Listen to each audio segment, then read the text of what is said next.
തൻ്റെ രൂപമാറ്റം ഇളയെ അത്യധികം വ്യസനിപ്പിച്ചു. അവൾ രാജപുരോഹിതൻ കൂടിയായ വസിഷ്ഠനെ സമീപിച്ച് തൻ്റെ ദുഃഖം അറിയിച്ചു. മഹർഷി, എൻ്റെ ദുഃഖം ഞാൻ അങ്ങയോടല്ലാതെ ആരോടാണ് പറയുക? എൻ്റെ പിതാവിൻ്റെ ഇച്ഛാനുസരണം ധീരനായ ഒരു യുവരാജാവിനായി വാഴുവാൻ എനിക്ക് സാധിക്കുന്നില്ലല്ലോ. മുനി, എൻ്റെ പുരുഷരൂപം തിരികെ ലഭിക്കുവാൻ അവിടുന്ന് സഹായിച്ചാലും. വസിഷ്ഠൻ ഇളയെ സ്വാന്തനിപ്പിച്ചയച്ച ശേഷം പരമശിവനെ തപസ്സനുഷ്ഠിച്ചു. മഹർഷിയുടെ ആരാധനയിൽ പ്രത്യക്ഷനായ ഭഗവാനോട് വസിഷ്ഠൻ അപേക്ഷിച്ചു. ഈശ്വര, അവിടുത്തെ കാരുണ്യം ഞാൻ യാചിക്കുന്നു.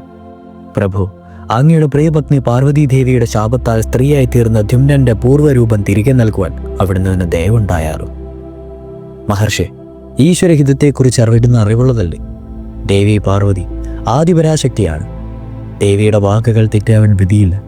അതിനാൽ സുദ്യുമ്നൻ സ്ത്രീയായേ മതിയാകും. എന്നാൽ മുനി, അവിടുത്തെ അപേക്ഷ കൈക്കൊള്ളാതിരിക്കുവാനും ഞാൻ ശക്തനല്ല. അതിനാൽ സുദ്യുമ്ന ശാപത്തിൽ ഇളവ് വരുത്താം. അതായത് 1 മാസം സ്ത്രീയായും 1 മാസം പുരുഷനായും ഇനി മുതൽ സുദ്യുമ്നൻ മാറുന്നതായിരിക്കും. ഭഗവാൻ അരുളി ചെയ്തു.